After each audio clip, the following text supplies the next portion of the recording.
Welcome students, welcome you all in the fourth class of our cellular respiration. In the last class,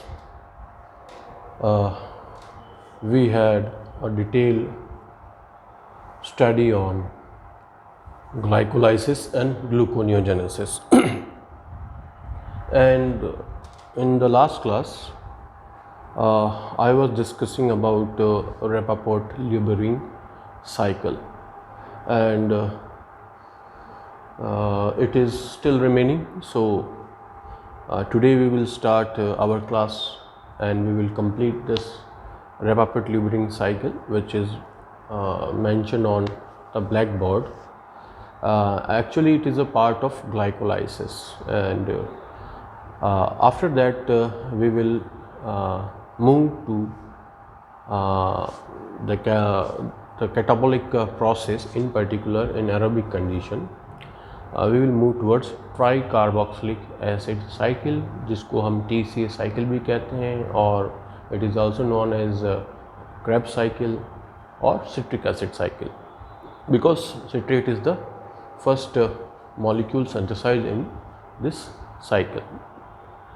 So we will start today's class with Rappaport-Lubberine cycle.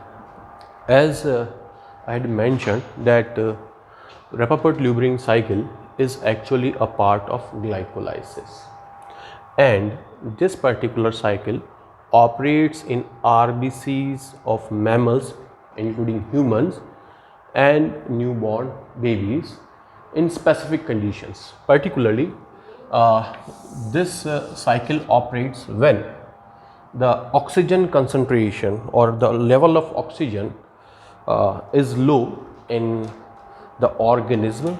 Then this cycle is promoted in RBC.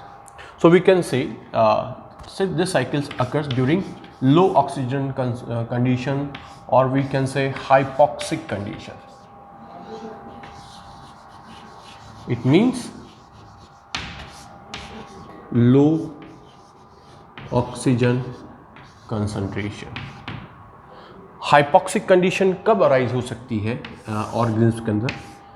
खास करके जब oxygen की मात्रा कम हो, या तो बाह्य वातावरण में या इंटरनली भी, अगर आरबीसीज या हीमोग्लोबिन ऑक्सीजन से बाइंड नहीं कर पाए तो भी इंटरनली भी हाइपॉक्सिक कंडीशन डेवलप हो सकती है, और एक्सटर्नली भी डेवलप हो सकती है. एक्सटर्नल में ये है कि एटमॉस्फेयर में, सराउंडिंग एनवायरनमेंट में ही अगर ऑक्सीजन की मात्रा कम हो तो, जैसे एट हायर एल्टीट्यूड्स.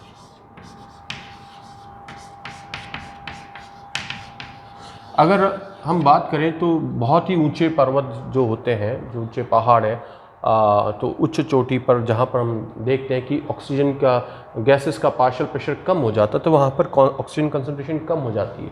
तो हायर एल्टीट्यूड्स में भी लो ऑक्सीजन कंसंट्रेशन होती है, इस कारण वहाँ पर भी हाइपॉक्सिक कंडीशन डेवलप हो सकती है.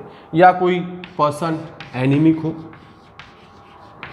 एनीमिक कंडीशन मतलब यही हुआ कि उसके अंदर haemoglobin is unable to bind with oxygen, या वो सफिशिएंट मात्रा में ऑक्सीजन से बाइंड नहीं हो पा रहा है. तो ऐसी कंडीशन के अंदर ये वो कंडीशंस है जिसमें ये पर्टिकुलर साइकिल्स फेवर किया जाता है, पर्टिकुलरली इन आरबीसीज. ये जो साइकिल है, the most important thing to note here is that such cycle doesn't operates in other cells, it operates only in RBCs और blood sales.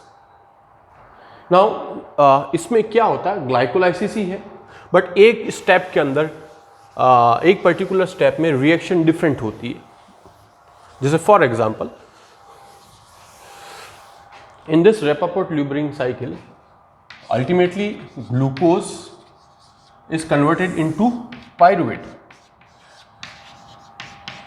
But a particular stage in which 1,3-biphosphoglycerate, आप जानते हैं कि glyceraldehyde 3 phosphate से 1,3-बाइफॉस्फोग्लिसरिक acid बनता है, और 1,3-बाइफॉस्फोग्लिसरिक acid से 3-फॉस्फो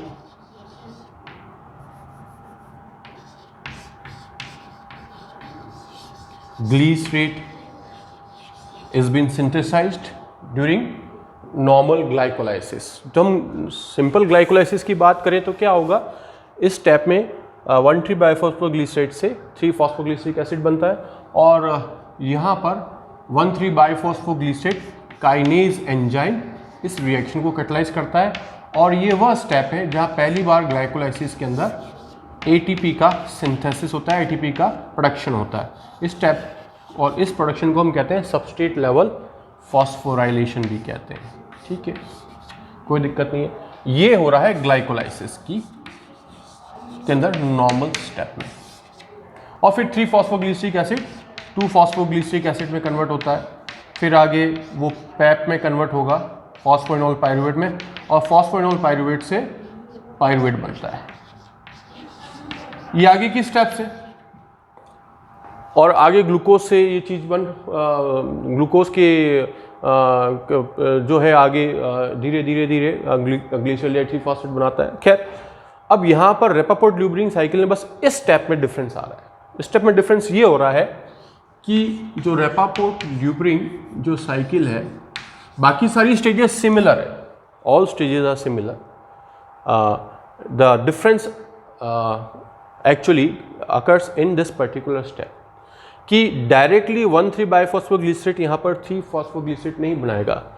यहाँ पर in Rapoport Luebering cycle the 1,3 bisphosphoglyceric acid is converted into 2,3 बाइफॉस्फोग्लिसरेट।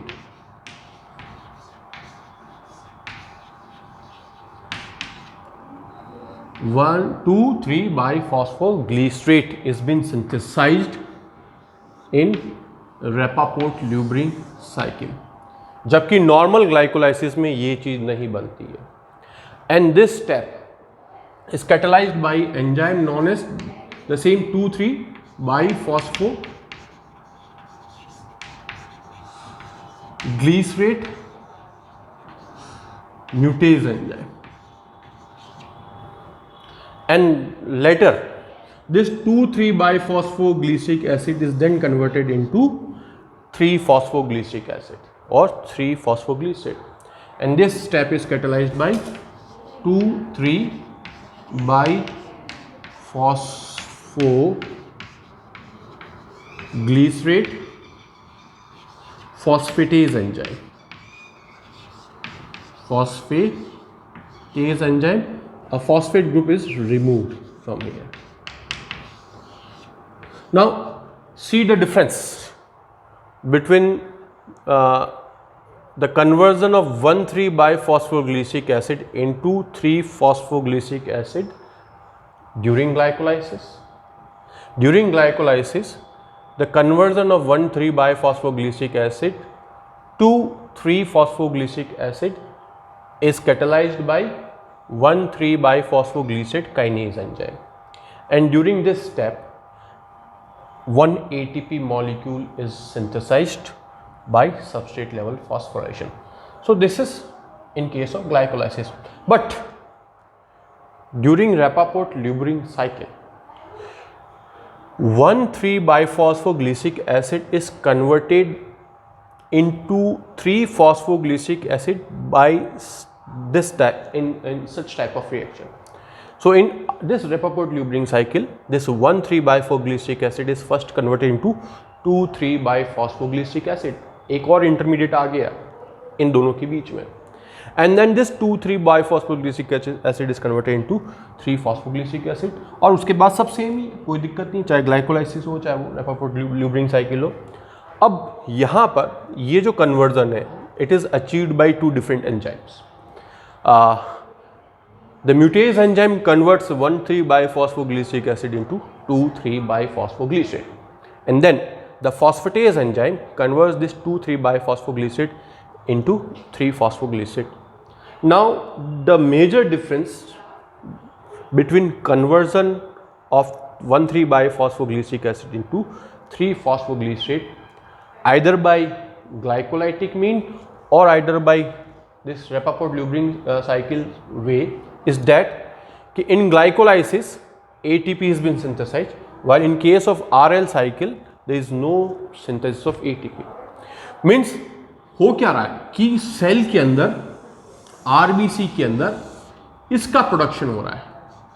किसका हो रहा है प्रोडक्शन?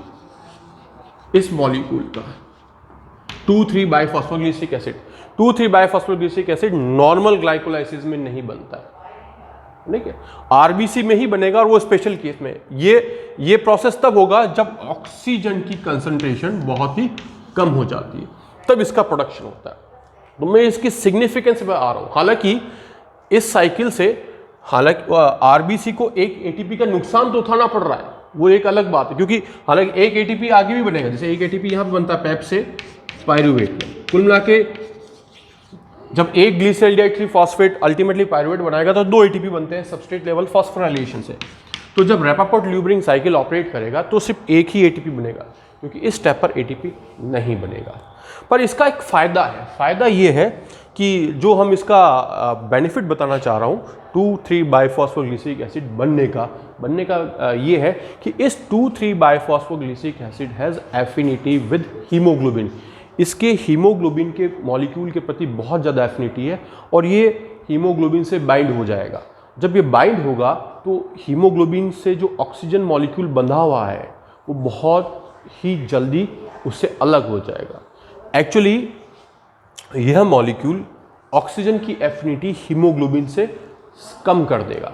कम करने से क्या होगा कि ऑक्सीजन बहुत फास्ट, बहुत तेज़ी से हीमोग्लोबिन से अनबाइंड हो जाएगी, ताकि वो आसानी से कोशिकाओं को या दूसरे ऊतकों को दी जा सकती है।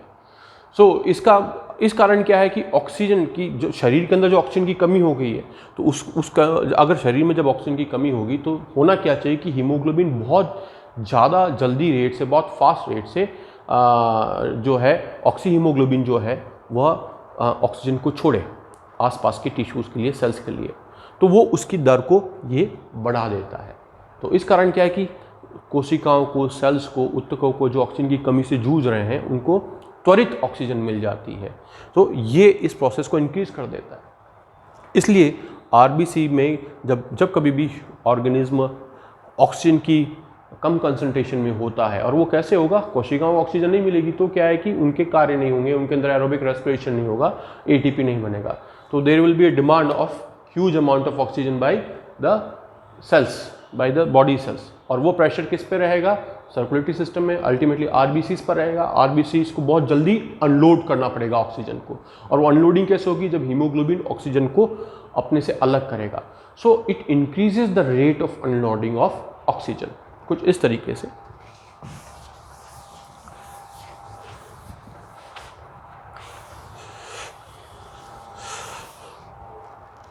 So this 2,3-biphosphoglycerate has affinity with hemoglobin molecule protein. Now we know that in RBC the hemoglobin, for example this is haemoglobin protein, ठीक है। हीमोग्लोबिन 4 अलग अलग ग्लोबिन से मिलकर बना होता है, अल्फा ग्लोबिन और बीटा ग्लोबिन से मिलके, और ये इनसे बाउंड होता है ऑक्सीजन। और इसका काम क्या है कि जो आरबीसी रेड ब्लड सेल्स हैं वह क्या करेंगे, जब कैपिलरीज, ब्लड कैपिलरीज से वो रेड ब्लड सेल्स मूव कर रही होगी तो surrounding reason, extra cellular matrix के अंदर वो ऑक्सीजन को अनलोड करेंगे, और वहाँ से जो वेस्ट प्रोडक्ट्स हैं ऑक्सीजन के साथ न्यूट्रिएंट्स या कार्बन डाइऑक्साइड उसको अपटेक करेंगे, और ताकि वो वेन्यूल में जा करके, वेन्यूल से वेन्स में जा करके वापस से अपर पार्ट में जाएंगे, हार्ट में जाएंगे, हार्ट वापस उनको पंप करेगा टू लंग्स, ताकि वहाँ से वापस ऑक्सीजनेशन होगा और प्योर ब्लड वापस ले गया है, प्योर ब्लड जो है बॉडी के अंदर वापस ऑक्सीजन को सप्लाई कर सके। तो ये जो है प्रोसेस को हम कहते हैं अनलोडिंग। अब ये एक्स्ट्रासेलुलर मैट्रिक्स में आएगा, और एक्स्ट्रासेलुलर मैट्रिक्स से जो सेल्स हैं वो सेल्स फिर इस ऑक्सीजन को अपटेक करेगी। तो ये जो प्रोसेस है कि हीमोग्लोबिन से ऑक्सीजन की मॉलिक्यूल को अनलोड करना वो बहुत इंपॉर्टेंट है, क्योंकि जब सेल्स को ज़्यादा अगर उनके अंदर एनर्जी की कमी हो रही है, इट मीन्स उनके पास ऑक्सीजन नहीं है, इट मीन्स ऑक्सीडेशन नहीं हो रहा फूड स्टफ का, तो there will be pressure on RBCs, circulatory system. So haemoglobin has to unload oxygen at a very fast rate. तो ये कैसे पॉसिबल हो पाता है? ये इसलिए पॉसिबल हो सकता है क्योंकि 2,3-biphosphoglycic acid has higher affinity with hemoglobin. For example, this is hemoglobin. So and this is say 2,3-biphosphoglycic acid, this molecule, and suppose this is oxygen molecule, O2. So when this molecule binds with this phosphoglycic acid, 2,3-biphosphoglycic acid bind with hemoglobin, the affinity of hemoglobin for oxygen decreases. तो इस कारण क्या होगा, ये haemoglobin oxygen molecule यहाँ से release हो जाएगा इस टाइप से. So it is released. तो पहले ये जो हीमोग्लोबिन जो ऑक्सी हीमोग्लोबिन था, अब वो डीऑक्सी हीमोग्लोबिन हो गया और ये ऑक्सीजन इजीली सेल्स को दी जा सकती है. अनलोडिंग इसकी बढ़ गई है. So there is increase in unloading of oxygen. So ये इसका एक बड़ा सिग्निफिकेंस है ताकि सेल्स को ऑक्सीजन मिल पाए. So it is a part of RBC, we can say it is actually a part of glycolysis, and this particular cycle operates in special condition only in RBCs. Now we had completed glycolysis as well as we had also completed gluconeogenesis. Glycolysis is actually a catabolic process and gluconeogenesis was actually an anabolic process, but the two processes are actually similar. Many reactions are reversible and few reactions are irreversible in nature, and those few reactions were actually the steps where the glycolysis and gluconeogenesis can be regulated. Now we will move ahead because we are actually studying cellular respiration. So अभी तक तो हमने सिर्फ एक glycolysis पढ़ा है, वो भी कार्बोहाइड्रेट मेटाबॉलिज्म में.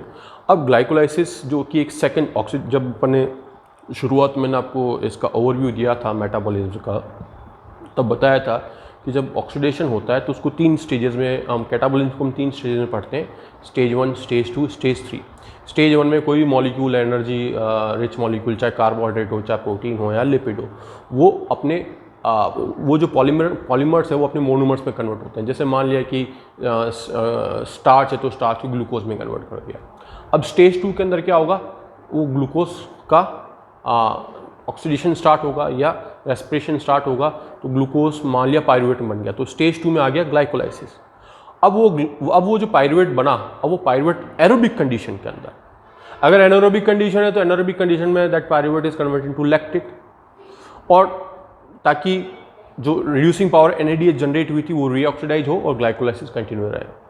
But if stage 3 catabolic process operates only in presence of oxygen. ये अपन कहें कि स्टेज 3 हमेशा एरोबिक कंडीशन में होगा. तो अगर सेल्स के अंदर एरोबिक कंडीशन है या अगर वो organism aerobic condition, aerobic respiration में कर सकता है, तो स्टेज 3 होगा ऑक्सीडेशन का. और स्टेज 3 में क्या होगा, फिर उस पायरुवेट को कन्वर्ट किया जाएगा पहले तो एसिटिल कोएंजाइम में, और एसिटिल कोएंजाइम में फिर एंटर करेगा एक साइक्लिक प्रोसेस में जिसको हम कहेंगे TCA साइकिल, और we can say tricarboxylic acid cycle, also known as Krebs cycle और also known as citric acid cycle. So this citric acid cycle operates only in aerobic condition, that is in presence of oxygen. और इस cycle से क्या होगा कि ultimately उस acetyl coenzyme को convert किया जाएगा और तोड़ा जाएगा. This acetyl coenzyme is converted into by products like carbon dioxide and water molecule. पर जब इसका कन्वर्जन होगा तो उसके साथ साथ जो एनर्जी रिच कुछ एनर्जी तो सबस्ट्रेट लेवल फॉस्फोराइलेशन से बनेगी, ATP बनेंगे, और काफ़ी सारे रिड्यूसिंग पावर जनरेट होंगे NADH2 के फॉर्म में और कुछ FADH2 के फॉर्म में. यह रिड्यूसिंग पावर फिर माइटोकॉन्ड्रिया के अंदर ही इलेक्ट्रॉन ट्रांसपोर्ट चेन से ऑक्सीडेटिव फॉस्फोराइलेशन से ATP जनरेट करेंगे. ठीक है, तो अब हम इस पर फोकस करेंगे, that is stage 3 of oxidation, and this TCA cycle is actually also known as common catabolic pathway. चाहे आपका ऑक्सीडेशन ग्लूकोज कार्बोहाइड्रेट का ऑक्सीडेशन पढ़ेंगे, या हम फैटी फैट से हम एनर्जी की बात करेंगे, या हम प्रोटीन की बात करेंगे, तीनों ही केसेस के अंदर जब स्टेज 3 में आते हैं, चाहे आप कार्बोहाइड्रेट से देखें तो स्टार्ट से ग्लूकोज बनाओ, ग्लूकोज से पायरुवेट बनाओ, पायरुवेट से एसिटिल कोएंजाइम बनाओ। इस तरह से जब फैटी एसिड का ऑक्सीडेशन होगा तो फैटी एसिड भी एसिटिल कोएंजाइम में बनाएगा। इस तरह से जब प्रोटीन्स डिग्रेड होंगे तो प्रोटीन्स का जब एनर्जी डिराइव करना चाहेंगे तो प्रोटीन्स को अमीनो एसिड में तोड़ा जाएगा, और अमीनो एसिड को के ट्रांसअमीनेशन प्रोसेस के बाद जो उसका कार्बन स्केलेटन है, उस कार्बन स्केलेटन से पुनः एसिटिल कोएंजाइम बनेगा। तो कहना का मतलब ये है कि acetyl coenzyme is the central molecule, चाहे वो कार्बोहाइड्रेट से हो, चाहे वो फैट से हो, फैटी एसिड से हो, चाहे अमीनो एसिड से हो या प्रोटीन से हो। अब वो एसिटिल कोएंजाइम किस में जाएगा? TCA साइकिल के अंदर। तो हम TCA cycle is actually conversion of acetyl coenzyme into CO2 and H2O in aerobic condition. Anaerobic condition में कभी TCA साइकिल नहीं होगा। तो हम इसको देखेंगे। साथ में हम स्टार्ट करते हैं वापस पायरुवेट से, क्योंकि अभी तक हमने ग्लाइकोलाइसिस में क्या पढ़ा था? ग्लाइकोलाइसिस में हमने पढ़ा था दैट इज ग्लूकोज का किस तरीके से पायरुवेट में कन्वर्जन होता है, और हमने एनारोबिक कंडीशन भी देख ली थी। एनारोबिक कंडीशन के अंदर फर्मेंटेशन होता है। वो फर्मेंटेशन इसलिए ज़रूरी है ताकि ग्लाइकोलाइसिस कंटिन्यू रहे, और उस पायरुवेट को लैक्टेट में कन्वर्ट किया जाता है। अब इसकी डिटेल भी मैंने आपको एवोल्यूशनरी सिग्निफिकेंस ही बताई थी कि चूँकि एरोबिक कंडीशन के अंदर एनारोबिक कंडीशन के अंदर कम मात्रा में एनर्जी रिलीज होती है। स्टिल जो एंड प्रोडक्ट्स बन रहे हैं, जैसे लैक्टेट बना, तो lactate still possess huge amount of energy and it was evident in its standard free energy of the reaction, जो मैंने आपको बताई थी अभी। और इसको मैं एक बार और डिस्कस करूँगा इसके साथ ही, ताकि हम एरोबिक और एनारोबिक रेस्पिरेशन को कंपेयर कर सकें और क्यों एरोबिक रेस्पिरेशन हमको ज़्यादा अमाउंट में एनर्जी देती है।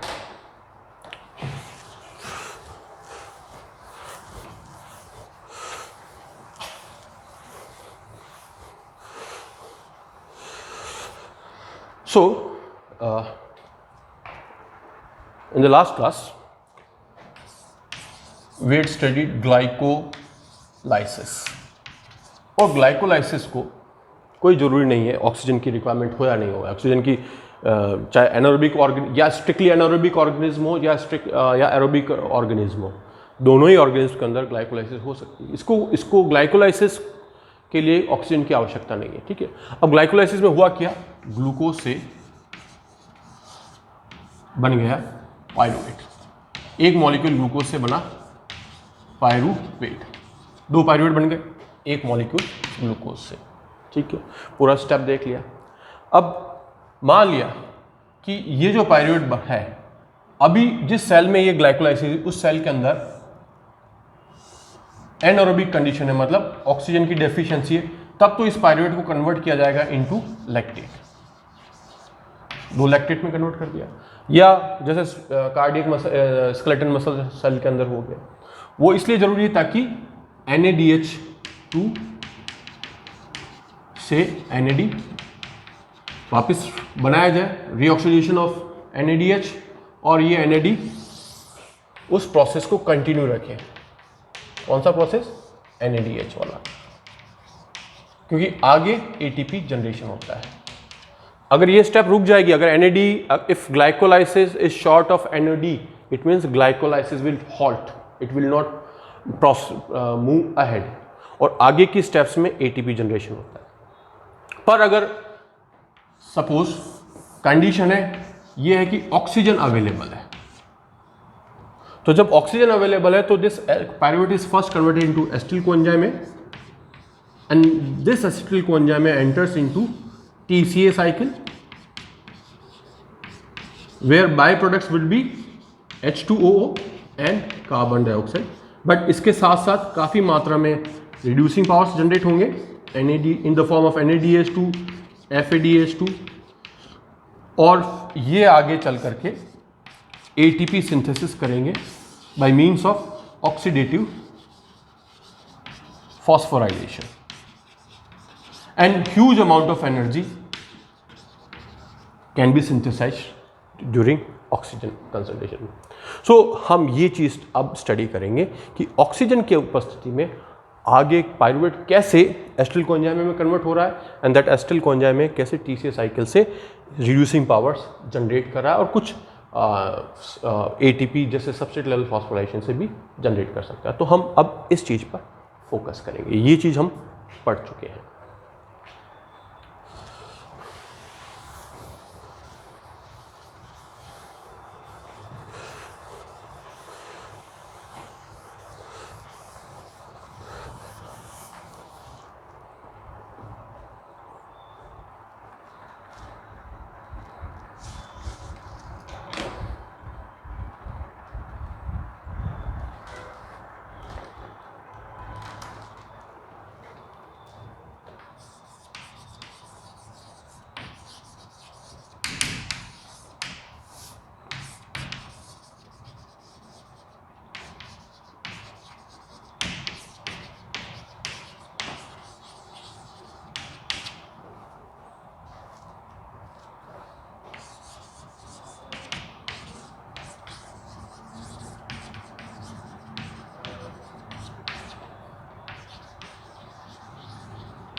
अगर हम इसकी स्टैंडर्ड फ्री एनर्जी को कंपेयर करें of fermentation with aerobic respiration, that you will found the difference, you can see the difference, है ना।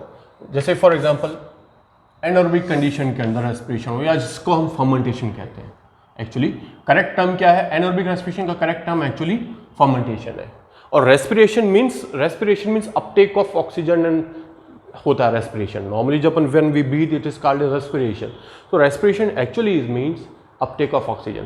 So respiration is in true sense is the word used for aerobic respiration या aerobic oxidation. ठीक है। So in this case during fermentation a molecule of glucose is converted into two molecules of lactate. Lactate is the end product in case of anaerobic condition or in case of fermentation. So the standard free energy change of this reaction, standard कि कितना free energy change हुआ है, और उस free energy change को हम represent करेंगे delta G. और वो क्या कैसे होता है? Delta G is equal to free energy of product minus free energy of reactant. ठीक है, तो ओवरऑल ये आता है -47 किलो कैलोरी पर मोल।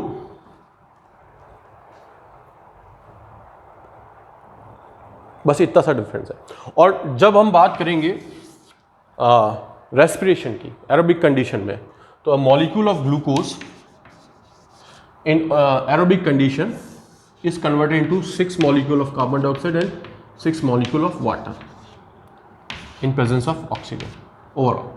तो इसका स्टैंडर्ड फ्री एनर्जी जो आ रहा है वो आ रहा है delta G is equal to -686 kilocalorie per mole. अब आप देख लीजिए कि यहाँ पर ग्लूकोज के पास जितनी एनर्जी थी, यहाँ इतनी एनर्जी रिलीज हुई है।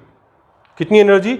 एरोबिक कंडीशन के अंदर ग्लूकोज से इतनी एनर्जी रिलीज हुई है, और एनारोबिक कंडीशन में ग्लूकोज से इतनी एनर्जी, सिर्फ इतनी एनर्जी रिलीज हुई है। जैसे मान लिया कि सपोज अपन ये मान के चलते हैं कि एक मॉलिक्यूल ग्लूकोज के पास 786 किलो कैलोरी एनर्जी है per mole. This is not actual figure, हाँ ये तो एक्चुअल फिगर्स है, पर मान लिया कि ग्लूकोज के पास 786 किलो कैलोरी के आसपास ऊर्जा है। तो जब लैक्टेट में कन्वर्ट हुआ तो लैक्टेट के पास कितने हैं? 47 माइनस कर दो यहाँ पे, तो ये हो गया। अगर यहाँ 47 माइनस करें तो लगभग 16 में से 7 गए,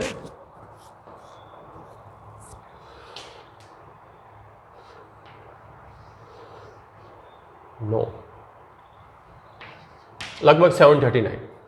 तो ग्लूकोज के पास लैक्टेट के पास कितनी है? 739 किलो कैलोरी एनर्जी रही।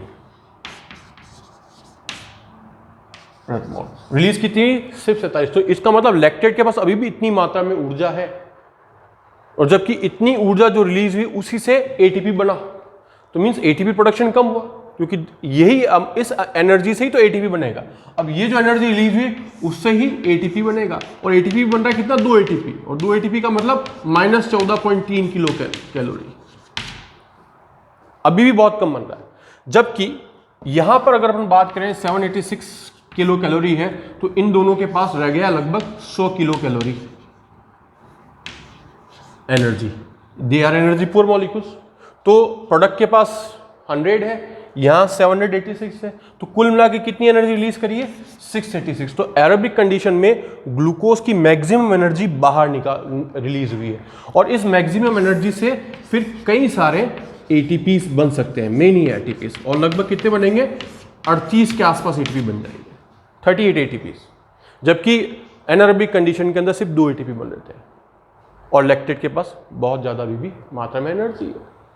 ठीक है, तो इस कारण क्या aerobic condition will provide more energy, because क्योंकि ऑक्सीजन जो पायरुवेट से लैक्टेट बना, यहाँ पर पायरुवेट से एसिटिल कोएंजाइम बनेगा, और एसिटिल कोएंजाइम को धीरे धीरे धीरे सीक्वेंस के अंदर इनको जब कन्वर्ट किया जाएगा तो काफ़ी सारी मात्रा में एनर्जी जो रिलीज होगी वो रिड्यूसिंग पावर्स के फॉर्म में आगे चल करके इलेक्ट्रॉन ट्रांसपोर्ट चेन से हमें काफ़ी मात्रा में एटीपी प्रोडक्शन होगा।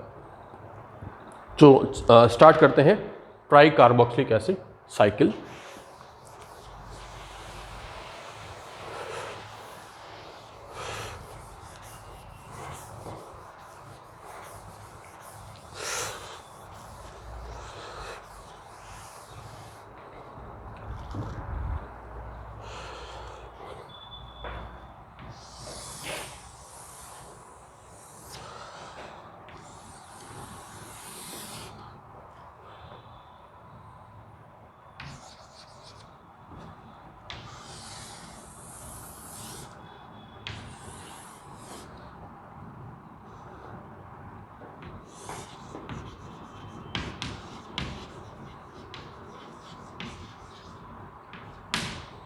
Suppose this is cell, this is the cytoplasm। ठीक है, यहां पर ग्लूकोज से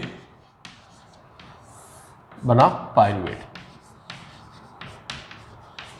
ठीक है, और 2 एटीपी बने होंगे, पायरुवेट भी कितने 2 बने होंगे, और 2 रिड्यूसिंग पावर भी जनरेट होगी 2 NADH। ठीक है, अब ये पायरुवेट एंटर करता है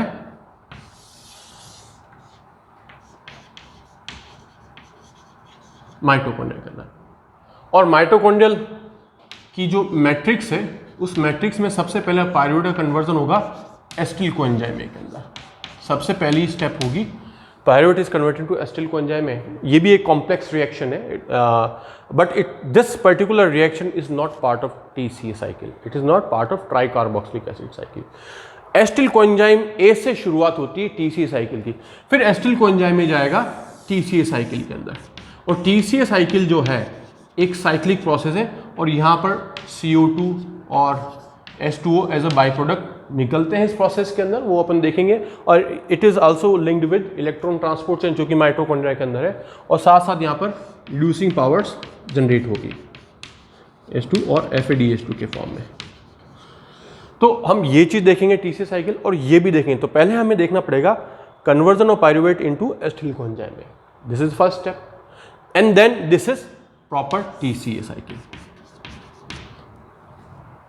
ठीक है, और चूंकि ये चीज जब TCA साइकिल ऑपरेट हो रही है, इट मीन्स हम डिस्कस कर रहे हैं एरोबिक कंडीशन में कंप्लीट ऑक्सीडेशन। ये ग्लूकोज से पायरुवेट बना, ये तो स्टेज 2 हो गया, it is stage 2 of the catabolic process, और ये हो जाएगा stage 3 of the that catabolic process, और ये कॉमन कैटाबॉलिक पाथवे भी है। और ये रिड्यूसिंग पावर भी, और जब एरोबिक कंडीशन है तो एरोबिक कंडीशन के अंदर ये रिड्यूसिंग पावर भी माइटोकॉन्ड्रिया में ही आएगी, और ये भी इलेक्ट्रॉन ट्रांसपोर्ट चेन में से एटीपी सिंथेसिस करेगी, और इसके लिए शटल पाथवेज ऑपरेट करते हैं। मैंने आपको पहले बताया था मेलेट एस्पार्टेट या ग्लिसरॉल 3 पाथवेज, उसके अकॉर्डिंगली डिसाइड होगा कि भाई किस पाथवे से अगर ये साइटोसोलिक जो रिड्यूसिंग पावर से मूव करती है inside the mitochondria, if it the cytosolic NADH2 uses melate aspartate shuttle pathway, then each NADH will contribute to 3 ATPs. But if this NADH2 uses glycerol 3 shuttle pathway to enter in mitochondria, then it contributes only in 2 ATP molecules. ठीक है.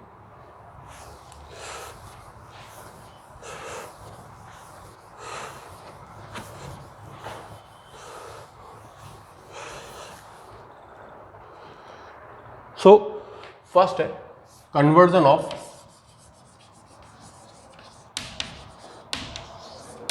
pyruvate into acetyl coenzyme A. Conversion of pyruvate into acetyl coenzyme A. Actually, this is oxidative decarboxylation of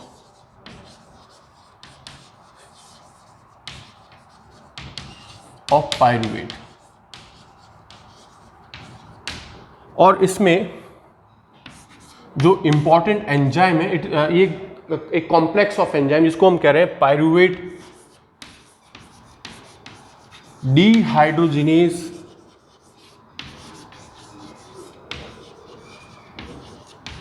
enzyme complex नाम दिया जा रहा है.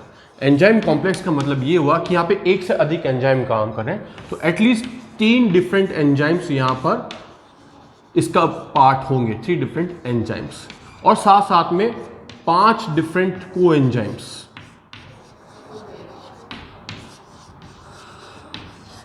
को enzymes मैंने आपको एंजाइम से पढ़ा है ना, नॉन प्रोटीन पार्ट होते हैं, और जनरली ये विटामिन जो होते हैं बी कॉम्प्लेक्स के से डिराइव होते हैं, और इसमें भी कोएंजाइम ए इंपॉर्टेंट है. So it is decarboxylation. तो उस सीधी प्रोसेस को देखते हैं कि एक मॉलिक्यूल पायरुवेट का जब एक मॉलिक्यूल एसिटिल कोएंजाइम ए में कन्वर्ट होगा, किसकी उपस्थिति में, और रिएक्शन कौन कैटालाइज कर रहा है, ये एंजाइम कैटालाइज कर रहा है, और जब ये प्रोसेस होगा तो एक कार्बन डाइऑक्साइड मॉलिक्यूल रिलीज होगा. डीकार्बोक्सिलेशन मतलब release of carbon dioxide molecule, और साथ साथ यहां पर NAD एक रिड्यूसिंग पावर भी जनरेट होगी इन फॉर्म ऑफ NADH2. और reducing power is been generated during this process.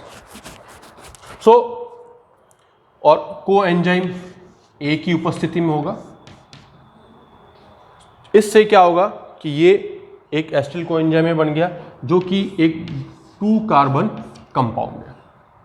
So this is actually the oxidation of pyruvate into acetyl coenzyme, and this process also known as oxidative decarboxylation of pyruvate. It is catalyzed by an enzyme known as pyruvate dehydrogenase complex, which actually consists of 3 different enzymes, and 5 different coenzymes to participate in this particular reaction. And one of the important coenzyme is coenzyme A. And a carbon dioxide molecule is released, and one reducing power is been synthesized. अब ये जो reducing power है ये कहाँ जाएगी, वही electron transport chain, electron transport chain में से रीऑक्सीडाइज होगी, और वहां पर जाकर ये ATP का निर्माण करेगी, ATP का सिंथेसिस करेगी, जिसको हम oxidative phosphorylation. Electron transport chain से जो भी ATP सिंथेसिस होती है उससे हम कहते हैं oxidative phosphorylation. It is clear. ठीक है.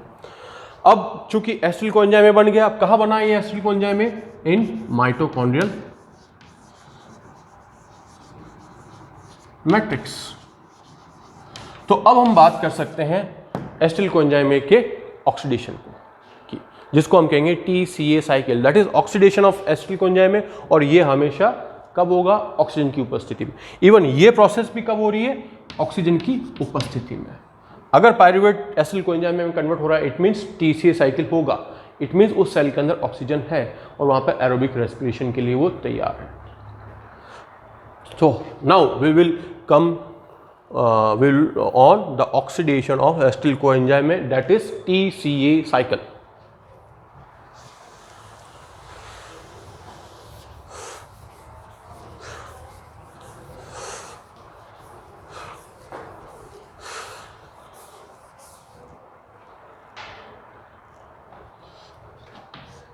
ट्राई कार्बोक्सिलिक एसिड साइकिल और citric acid cycle or also known as Krebs cycle.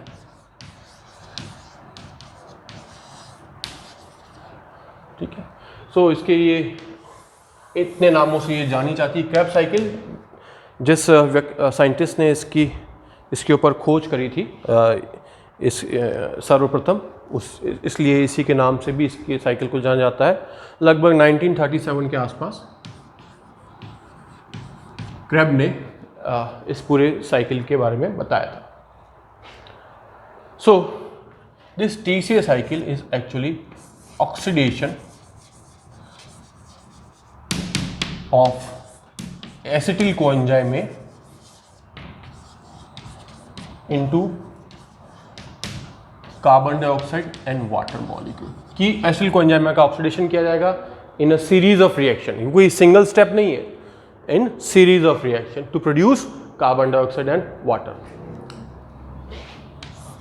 Occurs only in presence of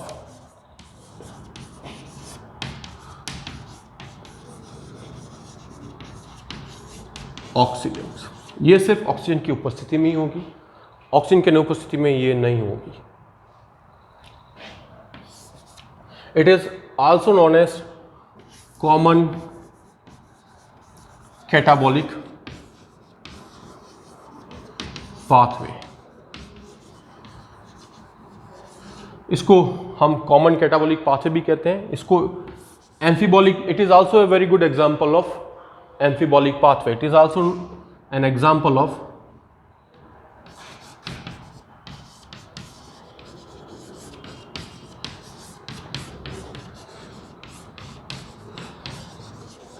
amphibolic pathway. Amphibolic pathway means ऐसा पाथवे जो कैटाबॉलिक नेचर का भी हो और anabolic nature का भी हो। तो दोनों नेचर इसके अंदर हम देखेंगे। तो मुख्यतः तो कैटाबॉलिक नेचर तो हम देख नहीं है, पर साथ साथ ये कौन कौन से सिंथेटिक एक्टिविटीज़, मतलब इसके जो इंटरमीडिएट्स हैं वो कौन कौन से सिंथेटिक एक्टिविटीज़ में भी भाग लेते हैं। एंड द एंजाइमेटिक मशीनरी, जो भी एंजाइम्स इस पाथवे को कैटलाइज करेंगे, इस पूरी TCA साइकिल को, वो कहाँ पाए जाते हैं? माइटोकॉन्ड्रियल मैट्रिक्स में या कुछ इनर माइटोकॉन्ड्रियल मेम्ब्रेन से जुड़े हुए होते हैं। So enzymatic machinery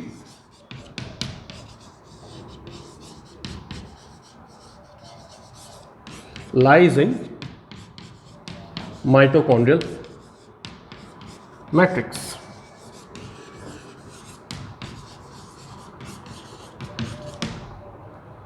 And it is a cyclic pathway.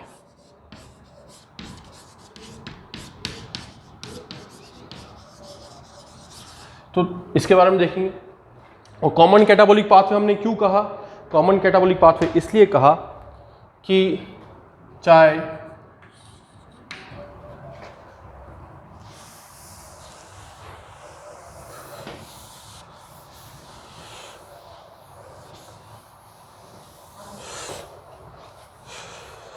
Carbohydrate हो,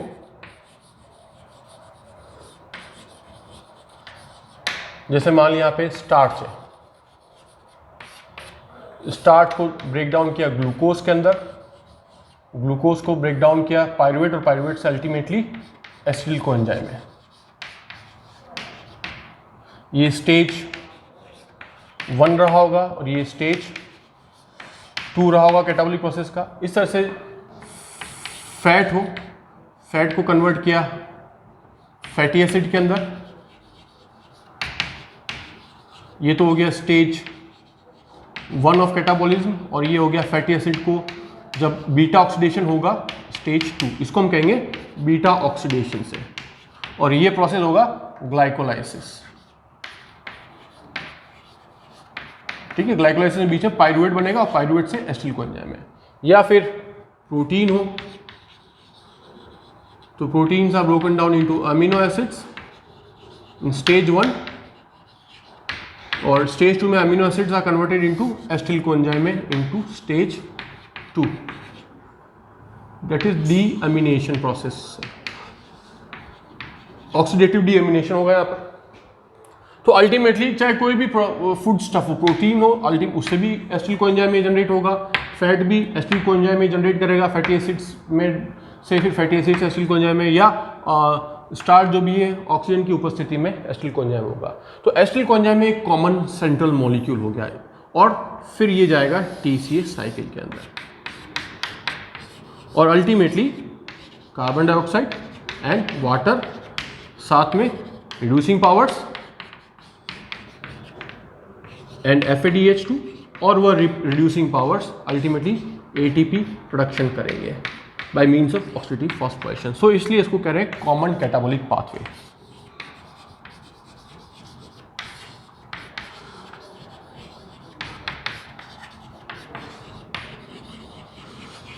ठीक है, so let's begin with TCA cycle.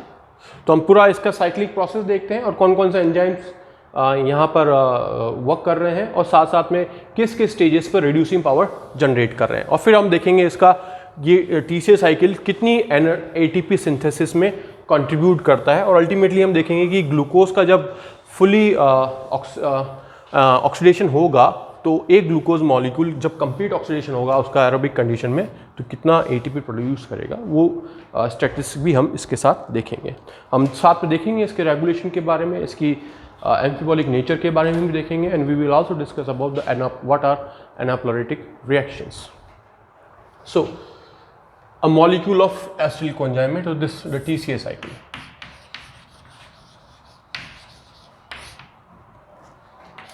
तो एसिटिल कोएंजाइम A, ये हम बात कर रहे हैं one molecule of acetyl coenzyme में enters into TCA cycle. So it combines, एक कंडेंसेशन रिएक्शन होगी, ये सबसे पहले कंबाइन होगा ऑक्जेलो एसीटेट से। Oxaloacetate is actually a 4 carbon compound, short form में इसको हम OAA भी लिख कहते हैं, ऑक्जेलो एसीटेट। ये इससे कंबाइन होगा। Acetyl coenzyme is actually 2 carbon compound in presence of an enzyme known as citrate synthase enzyme. Obviously ये भी एक रेगुलेटिंग एंजाइम है, और इससे बन गया सिट्रेट, इसलिए इसका नाम है, क्योंकि फर्स्ट जो प्रोडक्ट बन रहा है वो बन रहा है सिट्रेट, जो कि एक 6 कार्बन कंपाउंड होगा, तो इसलिए इसको हम सिट्रिक एसिड साइकिल भी कहते हैं। Then citrate is converted into isocitrate in presence of enzyme known as aconitase. Then isocitrate is converted into alpha ketoglutarate in presence of enzyme known as isocitrate dehydrogenase। तो एक तो decarboxylation process है, ये जो process होगा decarboxylation है, इसमें एक कार्बन डाइऑक्साइड मॉलिक्यूल यहाँ रिलीज हो रही है, तो ये अल्फा कीटोग्लूट्रेट फिर एक 5 कार्बन कंपाउंड रह जाएगा। ठीक है, और साथ साथ में यहाँ पर एक रिड्यूसिंग पावर जनरेट होगी NADH2 के फॉर्म में। ठीक है, ये कहाँ जाएगा, वही इलेक्ट्रॉन ट्रांसपोर्ट चेन में, जो कि माइटोकॉन्ड्रिया के अंदर ही हो रही है। Then alpha ketoglutarate is converted into succinyl coenzyme A in presence of alpha ketoglutarate dehydrogenase enzyme. So this alpha isocitrate dehydrogenase, alpha ketoglutarate dehydrogenase, they are actually also regulating enzymes, है ना, ये इसको regulate भी करते हैं। और इस step में भी एक कार्बन डाइऑक्साइड मॉलिक्यूल रिलीज हो रहा है, और साथ साथ में एक रिड्यूसिंग पावर भी जनरेट हो रहा है, NADH2, ये भी इलेक्ट्रॉन ट्रांसपोर्ट चेन में जाएगा। Then succinyl coenzyme is converted into succinic acid by enzyme known as succinyl coenzyme A synthetase, succinyl coenzyme A synthetase enzyme. Synthetase मतलब एडिशन रिएक्शन, इस स्टेप पे इंपॉर्टेंट ये है कि एक सबस्ट्रेट लेवल फॉस्फोराइलेशन होगा, पर वो होगा in the form of GTP, और जीटीपी के पास भी उतनी एनर्जी है जितनी एटीपी के पास है। तो इसको हम कहेंगे सबस्ट्रेट लेवल फॉस्फोराइलेशन, एक इस स्टेप पर हो रहा है, ध्यान रखिएगा, है ना। Then succinate is converted into fumarate by enzyme known as succinate dehydrogenase. Now ये बहुत इंपॉर्टेंट एंजाइम है, थोड़ी सी इसकी ये इस स्टेप को कैटलाइज करेगा। ये एंजाइम हमेशा इनर माइटोकॉन्ड्रियल मेम्ब्रेन से जुड़ा हुआ रहता है, ठीक है। बाकी ये दूसरे एंजाइम क्या माइटोकॉन्ड्रियल मैट्रिक्स के अंदर पाए जाते हैं, बट ये it is associated with inner mitochondrial membrane, and this succinate dehydrogenase is also known as the marker enzyme of the mitochondria. It is a marker enzyme. Marker enzyme का मतलब ये है कि ये विशिष्ट है, कि अगर किसी आपने स्टडी कर रहे हो और मान लिया कि किसी जगह आपको सक्सिनेट डिहाइड्रोजिनेज मिल रहा है, इट मीन्स वो माइटोकॉन्ड्रिया है, और ये एंजाइम कहीं पे नहीं पाया जाता, माइटोकॉन्ड्रिया में ही पाया जाता है, इसलिए माइटोकॉन्ड्रिया का विशिष्ट एंजाइम है।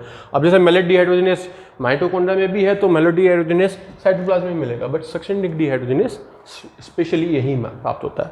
पर इस स्टेप में क्या होगा भी, यहाँ पर भी एक रिड्यूसिंग पावर जनरेट होगी, और वो होगी इन फॉर्म ऑफ FADH2। ये भी इलेक्ट्रॉन ट्रांसपोर्ट चेन में जाएगी, और सक्सिनेट कन्वर्ट होगा into fumarate.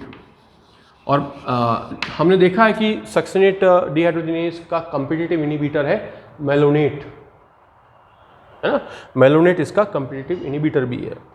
Now fumarate is converted into malate by fumarase enzyme, and that malate is converted into oxaloacetate by malate dehydrogenase enzyme.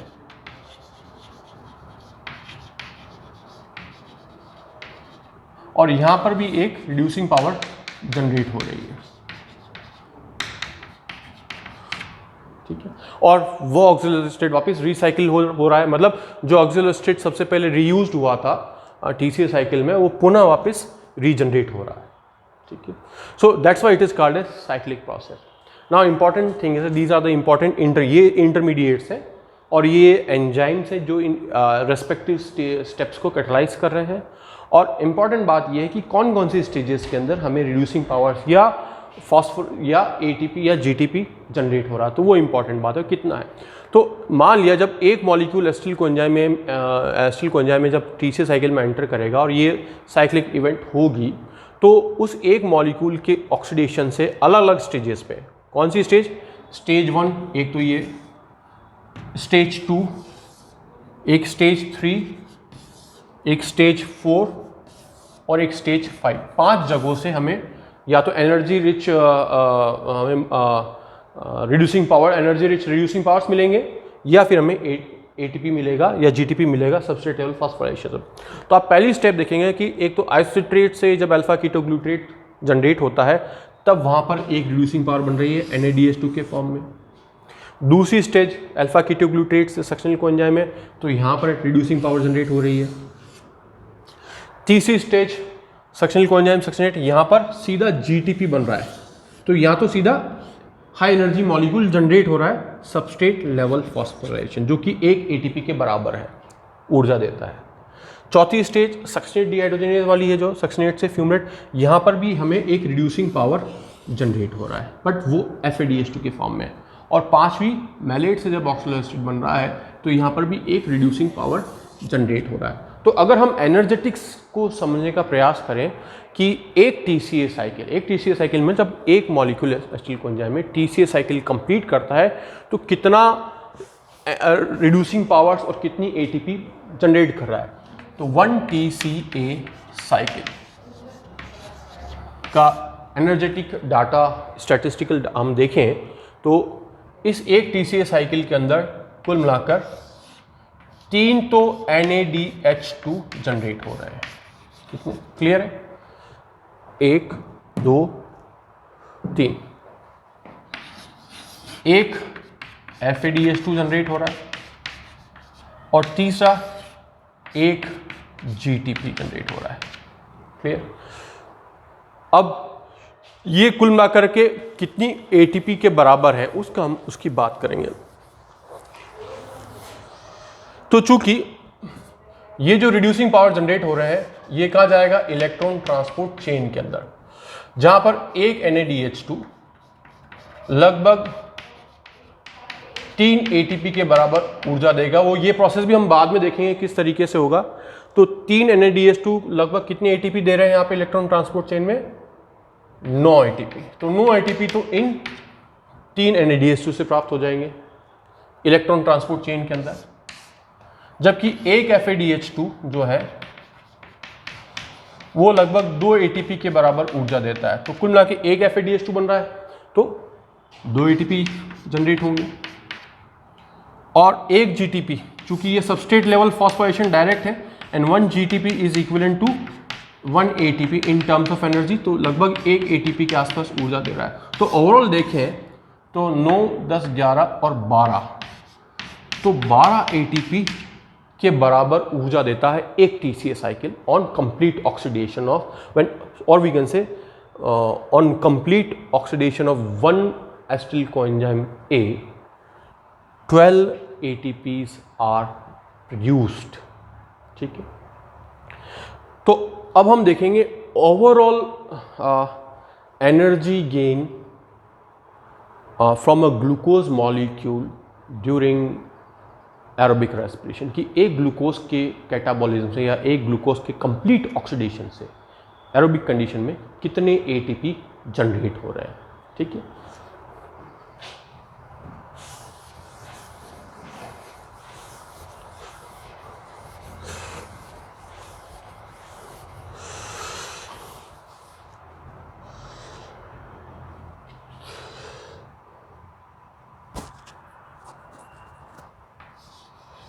so complete oxidation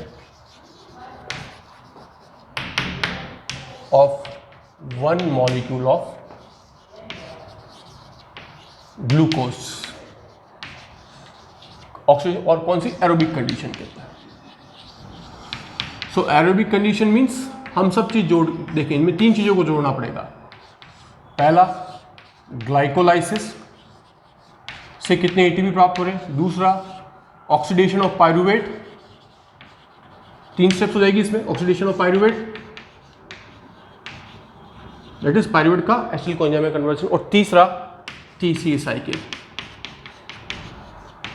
तब जाकर के हम कहते हैं कि जब ग्लूकोज का ऑक्सीडेशन होता है, ग्लूकोज प्लस ऑक्सीजन, क्योंकि ये ऑक्सीडेशन एरोबिक कंडीशन में हो रहा है, it give rise to CO2 plus H2O plus either 36 और 38 ATP। ये एक्चुअली देखा जाए तो कुल मिला जाए तो 36 ATP बनेंगे या 38 ATP बनेंगे जब एक ग्लूकोज का कंप्लीट ऑक्सीडेशन होगा। तो उस कंप्लीट ऑक्सीडेशन में 3 डिफरेंट प्रोसेसेस हो रही है। पहली प्रोसेस होती है ग्लाइकोलाइसिस। ग्लाइकोलाइसिस में एक ग्लूकोज से 2 पायरूवेट बनेंगे, from 1 glucose to 2 pyruvate. Then oxidation of pyruvate, तो 2 पायरूवेट टू 2 एसिटिल कोएंजाइम में, 2 पायरूवेट टू 2 एसिटिल कोएंजाइम में, एंड देन TCA साइकिल। तो TCA साइकिल में 2 एसिटिल कोएंजाइम में से फिर H2O एंड CO2 बनेगी। तो और इस पूरे प्रोसेस के अंदर जब ये तीनों प्रोसेस होंगे तब जाकर के ये ATPs बनेंगे। अब कौन कौन से स्टेप्स में क्या है, तो उसका एक हम एक डायग्राम के माध्यम से इसको समझने का प्रयास करते हैं, अलग अलग स्टेजेस में कैसे ATP जनरेट हो रहे हैं और ओवरऑल ये 36 या 38 कैसे जनरेट होते हैं।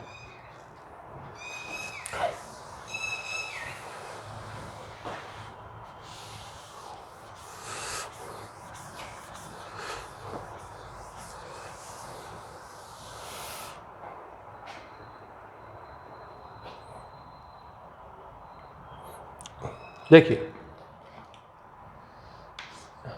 पहली स्टेप ग्लाइकोलाइसिस की।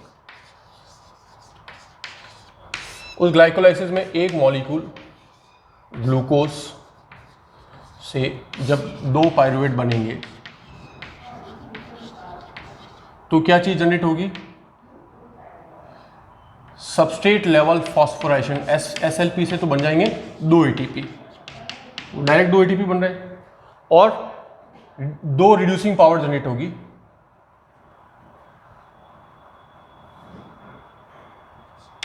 2 NADH2। अब ये NADH2 क्या है? इनका रिऑक्सीडेशन होगा इलेक्ट्रॉन ट्रांसपोर्ट चेन में। ये प्रोसेस तो हो रही है साइटोप्लाज्म के अंदर। अब ये रिड्यूसिंग पावर जो है ये शटल पाथवे से जाएंगे। अब शटल पाथवे भी 2 तरह के हो सकते हैं। अगर शटल पाथवे में कहाँ जाएंगे? माइटोकॉन्ड्रिया के अंदर, क्योंकि ये रिड्यूसिंग पावर जो कि साइटोप्लाज्म में है वो आसानी से परमेबल नहीं है, क्योंकि माइटोकॉन्ड्रिया में आप जानते हैं कि इनर माइटोकॉन्ड्रियल मेम्ब्रेन के अंदर ही इलेक्ट्रॉन ट्रांसपोर्ट चेन है। जैसे मान लिया कि ये इलेक्ट्रॉन ट्रांसपोर्ट चेन है, इलेक्ट्रॉन ट्रांसपोर्ट चेन, और ये इनर माइटोकॉन्ड्रिया की मेम्ब्रेन में है, और साइटोजोल के अंदर ये रिड्यूसिंग पावर जनरेट हुए हैं। अब ये NADH2 डायरेक्टली एंटर नहीं कर सकते हैं, क्योंकि ये मेम्ब्रेन को क्रॉस नहीं कर सकते हैं। Inner mitochondrial membrane is highly selective membrane, तो यहाँ पर शटल पाथवेज ऑपरेट करते हैं। कौन से? शटल पाथ, मतलब स्पेशल टाइप के प्रोटीन्स होते हैं जो इनको ट्रांसफर करते हैं, या इनकी पावर को, या जो एनर्जी रिच इनके पास क्या है? प्रोटॉन्स है, दैट एनर्जी रिच प्रोटॉन्स का ट्रांसपोर्ट करना अंदर की तरफ। तो एक तो है मैलेट एस्पार्टेट और एक है ग्लिसरॉल 3 फॉस्फेट।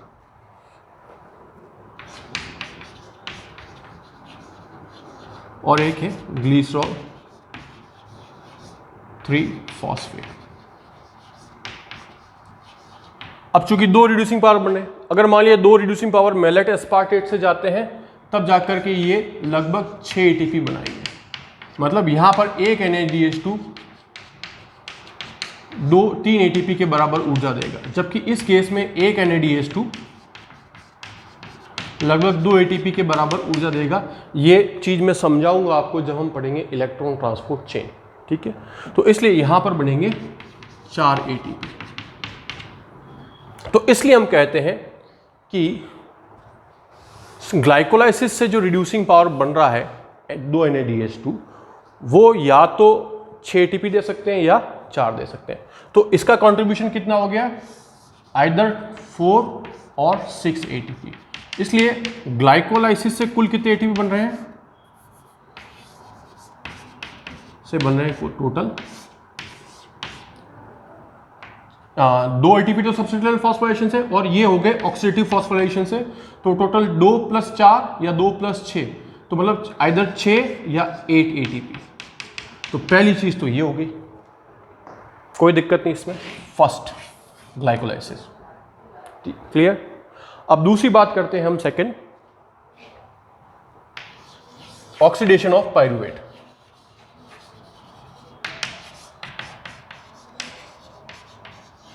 और इसमें आपको पता है कि जब एक पायरुवेट से एक मॉलिक्यूल पायरुवेट से एक मॉलिक्यूल एसिटिल कोएंजाइम में बनेगा, तो उस स्टेप में एक रिड्यूसिंग पावर जनरेट होगा 1 NADH2 1। तो चूंकि एक ग्लूकोज से 2 पायरुवेट बना, तो 2 पायरुवेट कितने बनाएंगे? 2 एसिटिल कोएंजाइम बनाएंगे।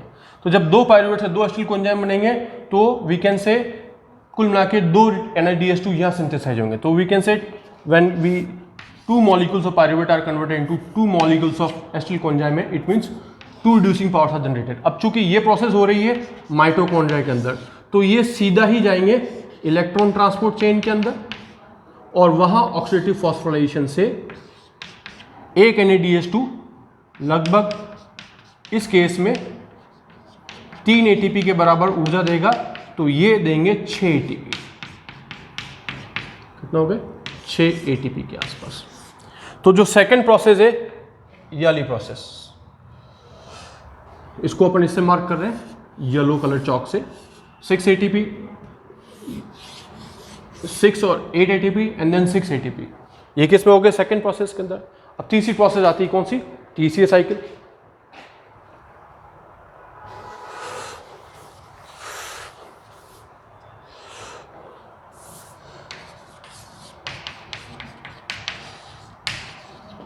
तो दो एसिटिल कोएंजाइम में जनरेट होंगे, 1 glucose to 2 pyruvate, 2 pyruvate to 2 acetyl coenzyme में, तो 2 एसिटिल कोएंजाइम में तो मीन्स 2 TCA साइकिल होंगे, इट मीन्स 2 TCA साइकिल। और इससे पहले हमने पढ़ा है कि एक TCA साइकिल से कुल मिलाकर के कितने ATP जनरेट हो रहे हैं, 12 ATP। तो 2 TCA cycle say that is 12 into 2 24 ATP बनेंगे।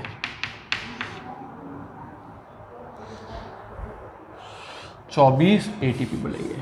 तो ये तीसरा हो गया, तो ये पहला हो गया, ये सेकंड हो गया। तो जब हम फर्स्ट, सेकंड और थर्ड को जोड़ लें, मिला लें, इनका जोड़ करें, first plus second plus third is equal to 6 और 8 plus 6 plus 24 is equal to either 36 और 38 ATP। क्लियर है कि पहली प्रोसेस मतलब ग्लाइकोलाइसिस का, ये सब एरोबिक कंडीशन में। तो ग्लाइकोलाइसिस की एरोबिक कंडीशन में अगर ऑक्सीजन की प्रेजेंस में हो रहा तो वो 6 या 8 ATP के बराबर कंट्रीब्यूट करेगा, जबकि सेकंड प्रोसेस जो ऑक्सीडेशन है पायरूवेट का एसिटिल कोएंजाइम में, उस स्टेप में 6 ATP बनेंगे और 2 TCA साइकिल होंगे। एक TCA साइकिल में 12 ATP बनते हैं, तो 2 TCA साइकिल में 24। तो कुल मिलाकर के एक मॉलिक्यूल ग्लूकोज ऑक्सीजन की उपस्थिति में या तो 36 या 38 ATP देगा। ये 36 और 38 का अंतर कहाँ आ रहा है, शटल पाथवे में। पहला जो NADH2 बनते हैं, जो बन रहे हैं ग्लाइकोलाइसिस में, वो साइटोप्लाज्म से माइटोकॉन्ड्रिया में जाएंगे तो शटल पाथवे से जाएंगे, या तो मेलेट एस्पार्टेट से जाएंगे। अगर मेलेट एस्पार्टेट से जा रहे हैं तो 38 ATP बनेंगे, अगर वो ग्लिसरॉल 3 फॉस्फेट वाले पाथवे से जाएंगे तो 36 ATP बनेंगे। सो this is about the energetics of the TCA cycle. Now just have a look on the regulation of the TCA cycle. कुछ एक इंपॉर्टेंट एंजाइम्स है जहाँ पर इनको रेगुलेट किया जाता है।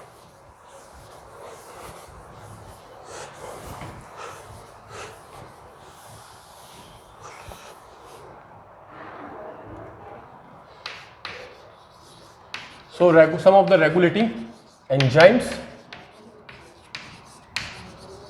of TCA cycle.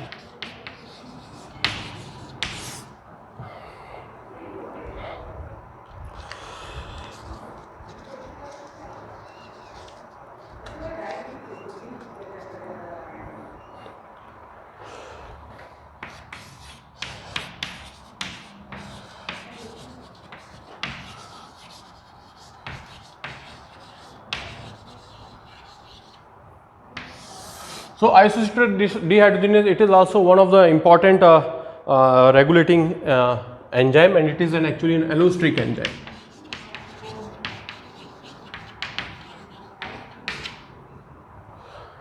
जो कि कैटलाइज करता है आइसोसिट्रेट से अल्फा कीटोग्लूटेट बनाता है। तो ये भी एक इंपॉर्टेंट रेगुलेटिंग एंजाइम है। इस स्टेप में यहाँ पर ये देखा गया है कि इस एंजाइम का जो पॉजिटिव इफेक्टर मॉलिक्यूल है, मतलब जो इसकी रेट को इंक्रीज करेगा, एलोस्टिक एंजाइम इफेक्टर मॉलिक्यूल्स होते हैं, आप अपन पढ़ चुके हैं, वो ADP है और साथ साथ कैल्शियम आयन। ये पाया गया कि कैल्शियम और ADP मीन्स ADP रेशियो अगर सेल में ज़्यादा है, क्योंकि सेल ऊर्जा की कमी है, तो ये इसको एक्टिवेट करेगा। और ये देखा गया है कि नेगेटिव इफेक्टर मॉलिक्यूल इनका ATP है।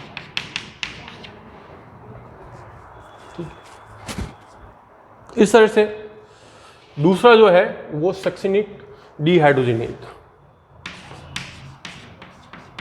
सक्सिनेट डीहाइड्रोजिनेज भी एक तरह का रेगुलेटिंग एंजाइम है, जो सक्सिनेट का कन्वर्जन करता है इनटू फ्यूम रेट, और उसमें देखा गया है कि इनका एक्टिवेटर जो है, इसका एक्टिवेटर यहाँ पर है सक्सिनेट। अगर सक्सिनेट की कंसंट्रेशन ज़्यादा है तो वो इसको एक्टिवेट करेगा। दूसरा, उसका इनिबिटर देखा गया है, एक तो ऑक्जेलोएसिटिक एसिड, मैलिक एसिड, ये इसके इनिबिटर, और इनिबिटर में कौन सा करते हैं, कॉम्पिटिटिव इनिबिशन, कॉम्पिटिटिव इनिबिशन। सो दो इंपॉर्टेंट एंजाइम्स हमने देखे हैं और उनके जो कौन सी स्टेप को कैटलाइज कर रहे हैं और कौन कौन से मॉलिक्यूल्स इनको रेगुलेट कर रहे हैं। जैसे सक्सिनेट एक्टिवेटर है सक्सिनेट डिहाइड्रोजिनेज का, ऑक्सैलिक एसिड, ऑक्सैलोएसिटिक एसिड और मैलिक एसिड यहाँ पे इनिबिटर है। इस तरह से हमने आइसोट्रेट डिहाइड्रोजिनेज का भी देखा, वो एलोस्टिक एंजाइम है, ये नॉन एलोस्टिक एंजाइम है, ठीक है।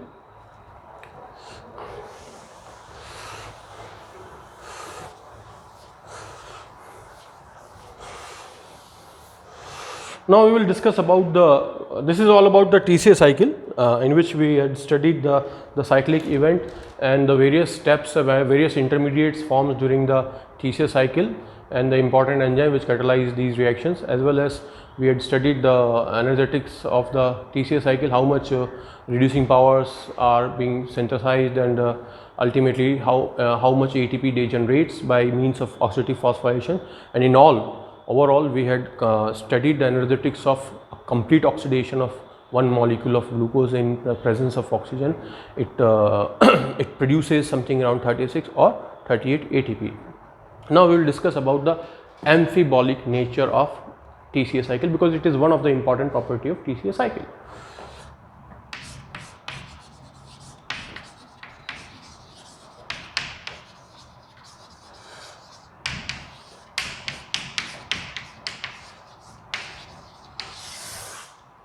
Amphibolic nature means it has catabolic as well as anabolic in nature. So the anabolic and catabolic nature is actually called as amphibolic nature. तो TCA cycle एक ऐसा एग्जाम्पल है जो कैटाबोलिक एक्टिविटीज़ में भी इन्वॉल्व है और एनाबोलिक एक्टिविटीज़ में भी है। कैटाबोलिक नेचर तो हमने पढ़ी है अभी जस्ट, जिसको हम TCA साइकिल कह रहे हैं। The TCA cycle is actually called as the catabolic nature or catabolic process. But what is the anabolic nature? Anabolic nature means some of the intermediates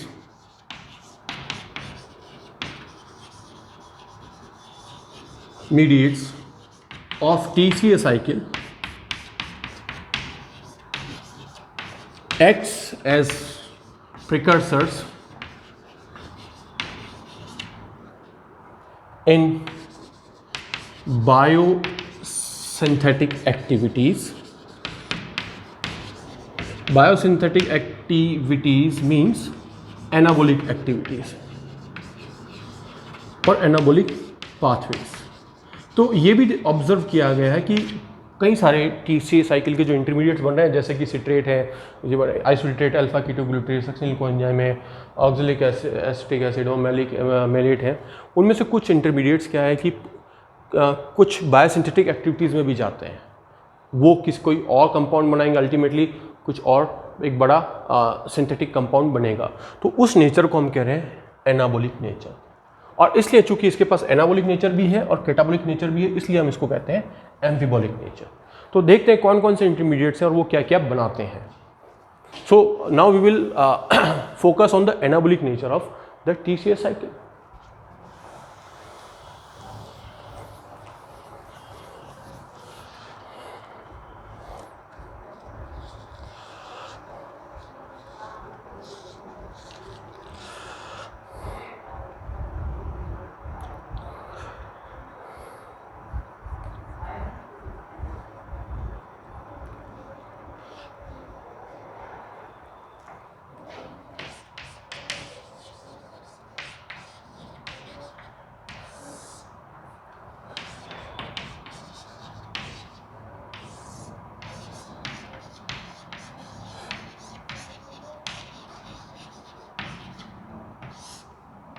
मैं यहाँ पर उन्हीं इंटरमीडिएट्स के नाम लिख रहा हूँ जो किसी सिंथेटिक एक्टिविटीज़ में भाग लेते हैं।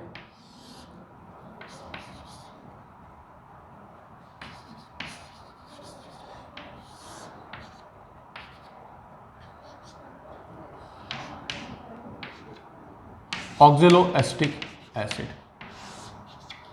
जैसे हम बात करें, ये मैंने 4 इंटरमीडिएट, ये citrate, alpha ketoglutarate, succinyl coenzyme में मैलेट और ऑक्जेलोएसिड, ये ऐसे इंटरमीडिएट्स हैं जो सिंथेटिक एक्टिविटीज़ में भी जा रहे हैं।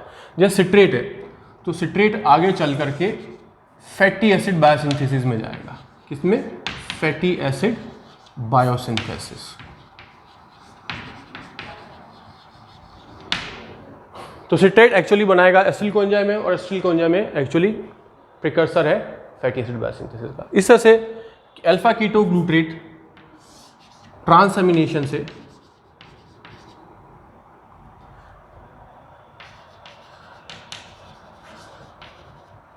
ग्लूटामेट बनाएगा अमीनो एसिड,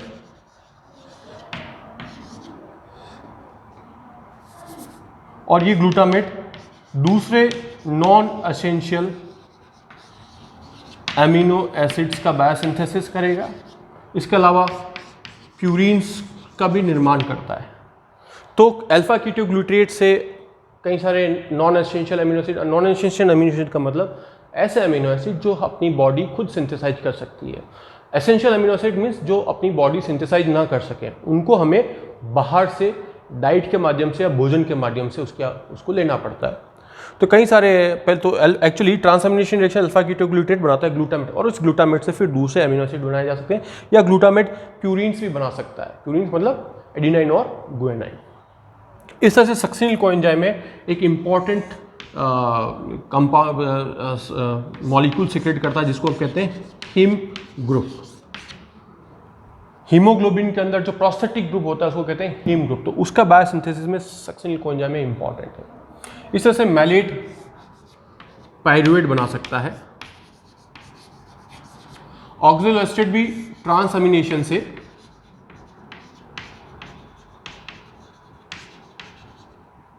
एस्पार्टेट बनाएगा। एस्पार्टेट भी एक अमीनो एसिड है, और एस्पार्टेट भी काफी सारे नॉन एसेंशियल अमीनो एसिड या प्यूरिन्स ही बनाता है, और पायरिमिडीन्स ही बना सकता है। Purines and pyrimidines. तो ये आप देख सकते हैं, this cycle is actually representing the anabolic nature of the citric acid cycle. Many of the citric acid cycle or TCA cycle intermediates are involved in biosynthetic processes like citrate. Citrate is involved in the biosynthesis of fatty acid. Alpha ketoglutarate is involved in the biosynthesis of glutamate and other non-essential amino acid, as well as it is also involved in biosynthesis of purines. Succinyl coenzyme is involved in the biosynthesis of heme group, which is an important component of hemoglobin protein. Malate can form pyruvate. Oxaloacetic acid in a transamination reaction is converted into aspartate, where aspartate can form the other non-essential amino acids as well as purines and pyrimidines. Pyrimidine means guanine, thymine and uridine-like structures. So this is what called as the anabolic nature, and due to the catabolic nature and anabolic nature of TC cycle, it is oftenly called as amphibolic nature.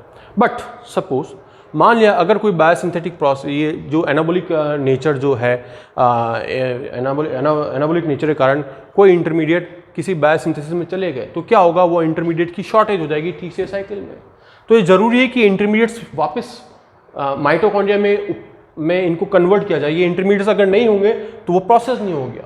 और ये biosynthetic activities तभी होगी जब cell के अंदर sufficient amount में ATP है.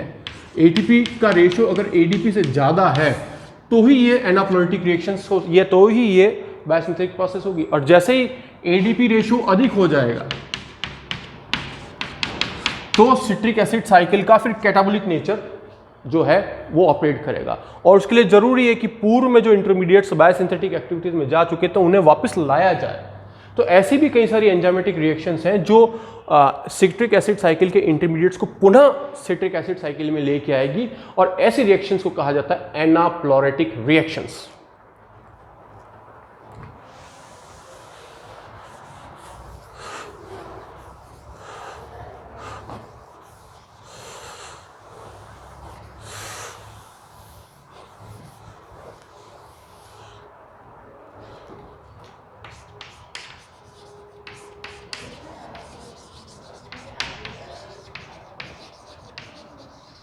Anaploretic reactions are enzymatic reactions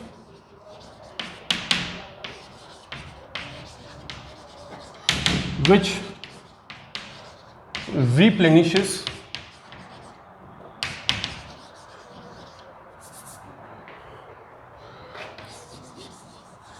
citric acid cycle intermediates, and such reactions are important for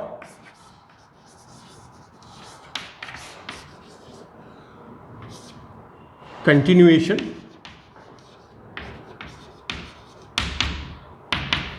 of TCA cycle।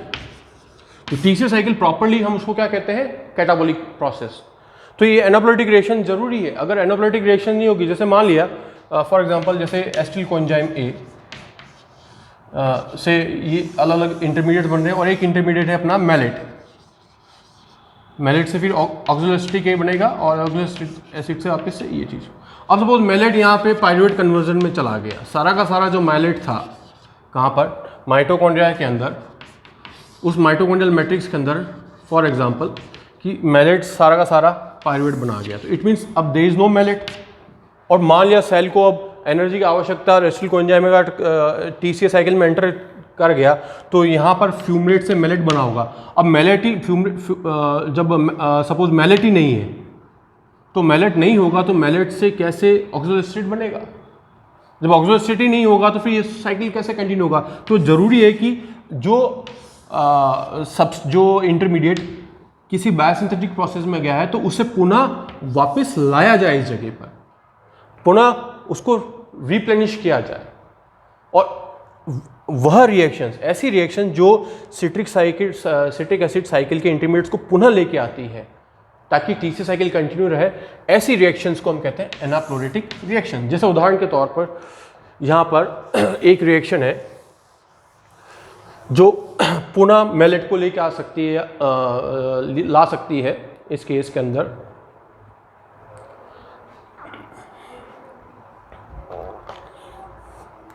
या ऑक्सिल एसिड को, अब जैसे मान लिया कि ऑक्सिलो एसिटेट सपोज कन्वर्ट हो गया एमिनो एसिड्स के अंदर और साथ साथ पायरुवेट भी बनता है, क्योंकि oxalo acid frequently amino acid बनाता है। तो कैसे हम वापस पुनः ऑक्सिलो एसिड को लेके आते हैं, तो वो रिएक्शन एनाप्लोरेटिक रिएक्शन कहलाएगी।